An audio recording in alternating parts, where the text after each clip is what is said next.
So let's finish up with that. Well, finish up. Let's start that example that we did started the other day. We didn't quite finish it. I think we got, I don't know, we did a couple steps, but that's about all we did. Yeah, exactly. So let's do it. It's example 5. So it's in the book. So let's take a look at it. It says to solve. They only have one variable, so they don't really have to tell you what to solve for. They just say solve. So it's 5/3 x minus 3 equals 3/2 x minus 2, and then plus 2. All right, here we go. We got to solve for x. Anybody remember what our first step was 2 days ago when we did this? What don't you like about this? I think I asked that then. The fractions. You don't like the fractions. Well, what makes a thing a fraction? The dividing, right? The denominator, right? The bottom of it. So the top divided by the bottom. That's what a fraction is. It's 5 divided by 3. That's what it technically is. All right. So it's the 3 right here that makes that a fraction. Right here, that 2, that makes it a fraction. Everybody got that? The denominator. So let's make it not a fraction, right? You said you don't like fractions. I don't really care for them all that much myself, but let's get rid of the fraction. How in the world would I get rid of the fraction? Well, I have to get rid of the 3. So what could I do to this fraction in order to get rid of the 3? Multiply it by 3, exactly right. So I'm going to do that in a different color. So what I'm going to do is I'm going to multiply that by a 3. Now remember in algebra, whatever you do, finish this. Whatever you do to what? One side, you have to do the other side, okay? Now let's take a look. Do you see this 5/3 is being multiplied by this x minus 3? All right, so they're being multiplied. I did this with Esther yesterday. Do you remember what we said? We said, like, what if you had like 2 times 3 times 5? This doesn't really, I mean, it has something to do with this, but it's not the same number, so don't even write this down. Just look at it. So what if I had that 3 times 5, okay? And I said, multiply that 3 times 5 times 2. Right? What would you get? What's the answer to this? It's 30, right? So you go 5 times 3, right? And then what's 5 times 3? 15 times 2 is what? 30. Okay, so you would not do this. Now don't write this down because this is not correct. All right, what I'm going to write here. You do not take the 2 times the 3 and also what? The 2 times the 5. That is incorrect. You don't do that. There's no distributive property for multiplication. There's only distributive property when you have things that are added. So for instance, what if I had this though? What if I had that? Then I could take that 2, multiply it by the 3, and then I take that 2 and do what? Multiply it by the 5. And that actually works. Because what is this in your head? 3 plus 5 is what? 8 times 2 is 16. Or, that's the best way to do it for sure, but you could use distributive property. You could go 2 times 3, which is what? 6. And then 2 times 5, that's a plus, is what? 10. And you still get 16. Agreed? All right. But right here, if I went 2 times 3, that's 6.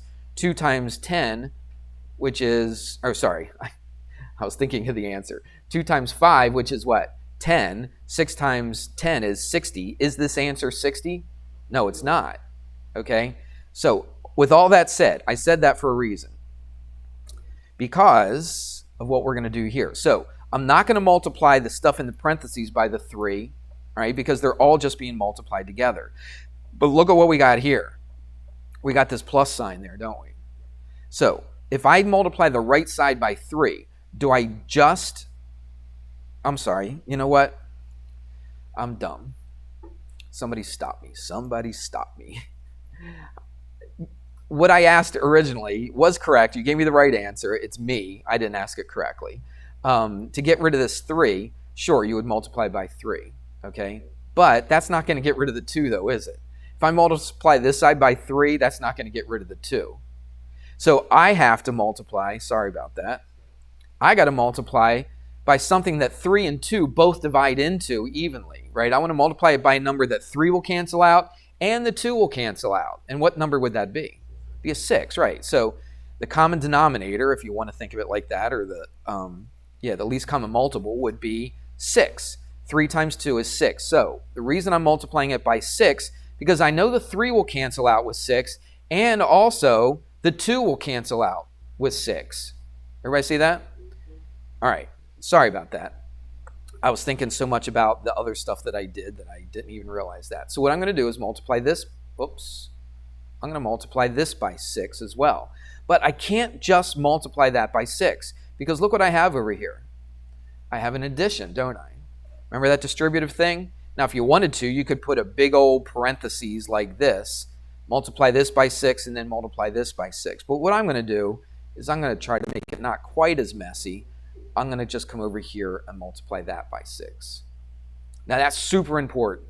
That's something that students get mixed up and messed up all the time. All right? Sometimes they just multiply that by 6, and they forget about that 2. That 2 has to be multiplied by 6 as well. Everybody got that? Yep. All right, write it down. Try to remember, all right, because you're going to see that maybe in the next, let's see, let's flip this over. Yeah, you're going to see that in the next one as well. All right, except this is it's kind of going to be like on both sides. All right, anyway, enough talk. Let's do this. Why did I multiply by 6? So I can do what to it? Cancel what? Cancel the 3. So that 3 goes into 6 how many times? 2 times. Let's come over here and cancel something. This 2 divides into that 6 how many times? 3 times. Everybody with me? All right. So now let's just finish the rest of it off. There we go. All right. So now this is a 2. This is a 5. So what can I do that 2 and 5? Just multiply them together and I get a 10. Do I also multiply this by 2? No, I don't, because of that explanation that I gave earlier. So that's being multiplied, so I just leave it like that. Everybody with me? That looks a lot better than what we started with, doesn't it?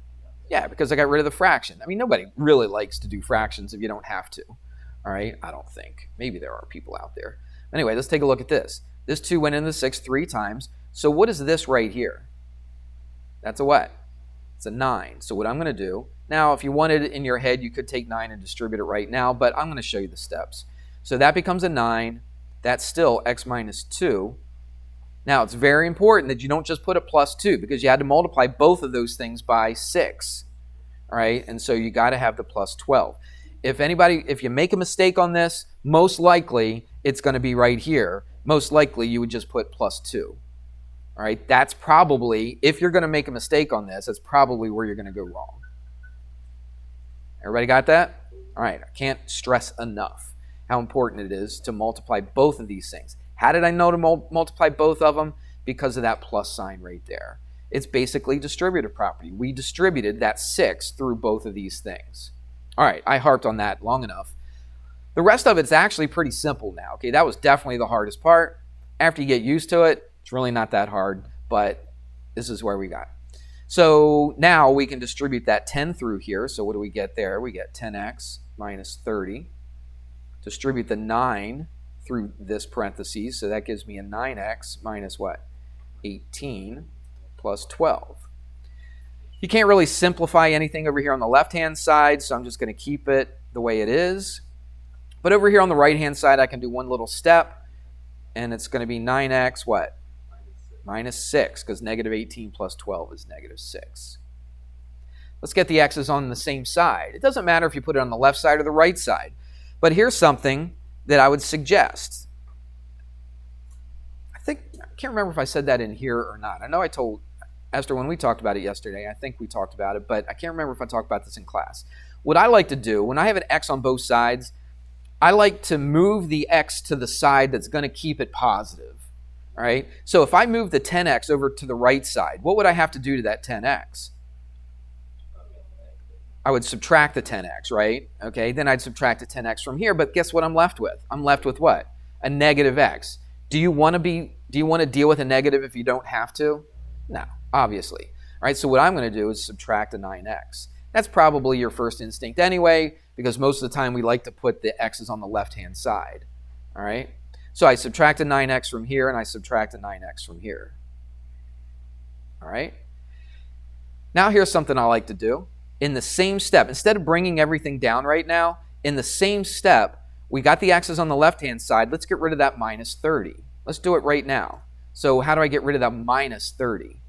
Plus 30. And then I come over here and I add a 30 to that.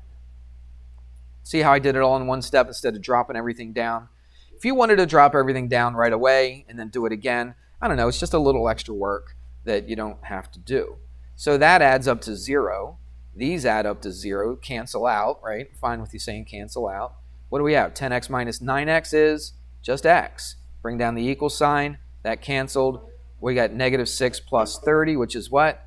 24, and there it is. That's your answer. You could always check to see if it's right. Again, I said I'm not going to make you check, but I did show you the other day how to check to see if they're right. You could always plug it back in. But to tell you the truth, plugging it back into this may be just as much work as even solving for this. I don't know, maybe not. But that's okay. We're not going to check. It's right. And we move on. Let's do one more, okay?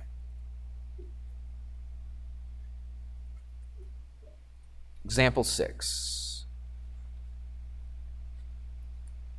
Here we go. Write it down. Some of you guys aren't doing anything. Some of you guys are just got nothing on your desk. You're not writing. Not doing anything. It's hard to believe. Actually, it's not that hard to believe. Been doing this long enough. But it's not a good move on your part. All right, there's a couple little tricky things we got to do here, so watch very, very carefully. Again, let's go to a different color just to kind of make it stand out a little bit. Let's do blue this time. All right. So take a look. Look at the denominators, okay? It's kind of the same idea as what we did on the last example. So we want to get rid of the denominators right off the bat. So how would you do it? I got a 5, and a 2. So 10, that's right, because 10 is the smallest number that 5 and 2 both divide into evenly.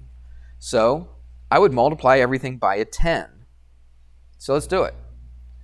Now I said multiply everything by a 10. So we're multiplying this term right here by 10, and then this thing right here. See how you got that minus sign in between? Then you're going to have to multiply that by a 10. Then you're going to have to do the right side as well. Again, you got a minus sign in between these two, so you're going to have to multiply both of these things by 10. So multiply that by 10, and be careful. Watch what I'm going to do. I'm going to put that in parentheses, even though it wasn't in parentheses to begin with. I'm going to put it in parentheses because I got to multiply that whole thing by 10 as well. I probably should have done that to this. Okay, we'll put that in parentheses as well. Make sure you write that step down, because you're going to see these problems on a quiz or test. I don't have to tell you that, right? All right, you're going to see it, so you might as well write down the steps so you know what to do. All right, let's cancel the denominators out. That's the whole reason we multiply by 10. The whole purpose in multiplying by 10 is to get rid of the denominators. So look, that 5 goes into 10 how many times? Twice. Look what happens here. This 5 goes into this 10 twice. This 2 goes into this 10 5 times. That's the first thing I would do after multiplying everything by 10. Let's go back to white. All right, let's clean it up a little bit, make it look a little nicer. If you wanted right now, let's go ahead and distribute. You okay with doing it right now? So let's take that 2, or I'll tell you what, let's not. All right, I don't want to get ahead of myself. So let's just write it nice and clean and nice. All right, so we got 2 times x plus 2 minus, we can do this though, 10 times 4x, what's that? It's 40x. Okay? So I cleaned up the left side a little bit. Let's clean up the right side a little bit. We got 2 times 8, 16. All right, put a minus, put a 5. Now this is important. Remember, the problem didn't have, see those blue parentheses? The problem did not have those parentheses to begin with. We put it here so that you know you have to multiply the 5 by everything in here. Grading Coleman to the office if you're in the building. Grading Coleman to the office if you're in the building. So these parentheses right here were not in the original problem, neither were these. We had to put them in there because you're multiplying that whole thing, that whole little sum right there by the 2. And we show that with the parentheses. Now the rest should be fairly easy. All right, so it's not a whole lot different than the last problem that we did. All right, so let's do it. Let's distribute. So that gives me 2x plus 4 minus 40x equals 16. Now remember, this is a minus. It's a negative 5. So it's negative 5x. Here's the part that a lot of students mess up on. A lot of times people just put a plus 45. But is it plus 45? No. It's not. It's negative 45 because this is a negative 5. It's a negative 5 times 9, which is a negative 45. That's really important that you write that step. We good? Let's add some like terms. What can we do over here? It's 2x minus 40x. What's that? Negative 38x plus 4, because that plus 4 right there, equals, what do we got here? 16 minus 45. What's 16 minus 45? Negative 29. Is that right? Yep. 5 minus 6. Yep. Okay, and then minus 5x.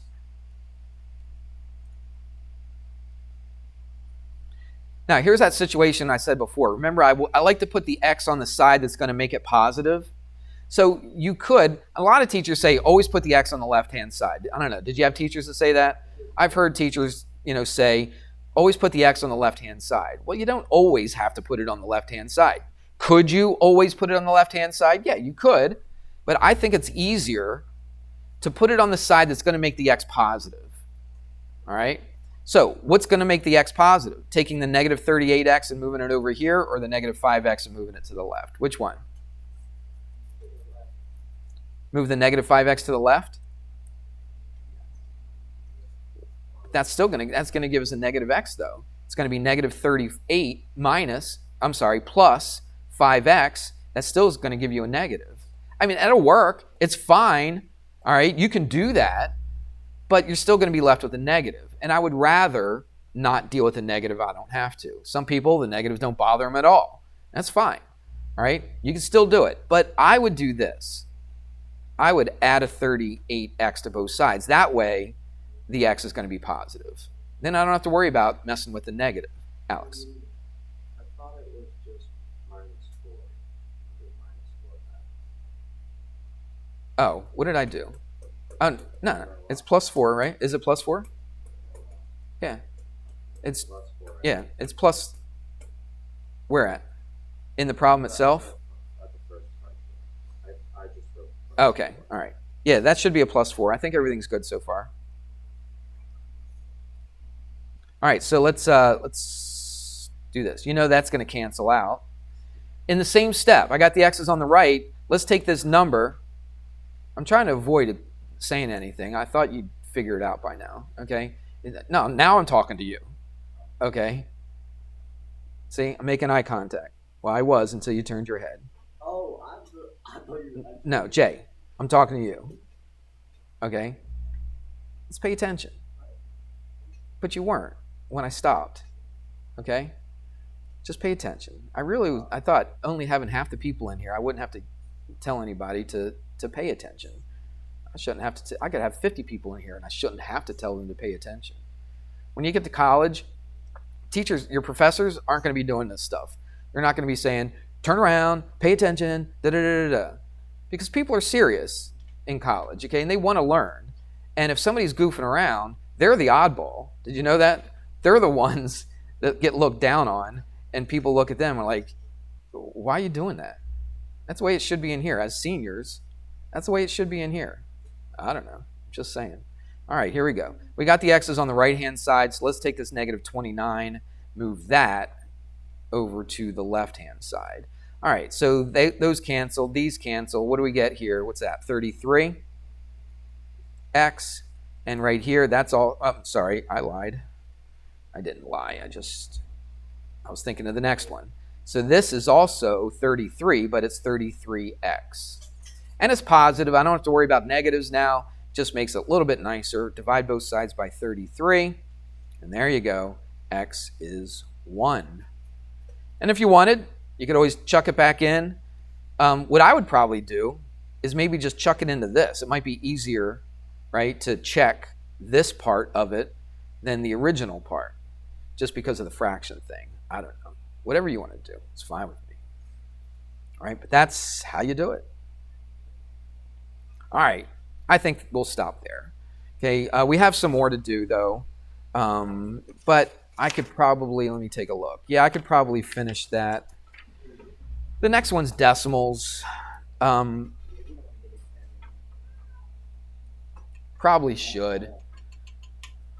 But we only have half the class, so we'll just do that on Monday. All right, that's it. So let's take a look at your homework. I haven't collected any homework from this lesson yet, have I?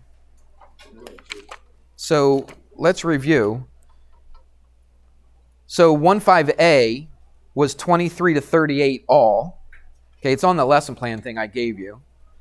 And then 1.5b was 47 to 79, just the odds. And I think what we finished today, you should be able to get up to 79. Okay? And I think the last part, the 81 to 109 odds, I don't have the book in front of me, but I think that might be more the stuff that we do the next time, I think. So, on Monday, I'm giving you the weekend, okay? Since this week's been crazy, so Part A and Part B will both be due on Monday. Everybody got that? So Part A and Part B will be due on Monday, and then hopefully we'll finish this last part, and then you can do that on Monday. All right, enough of that.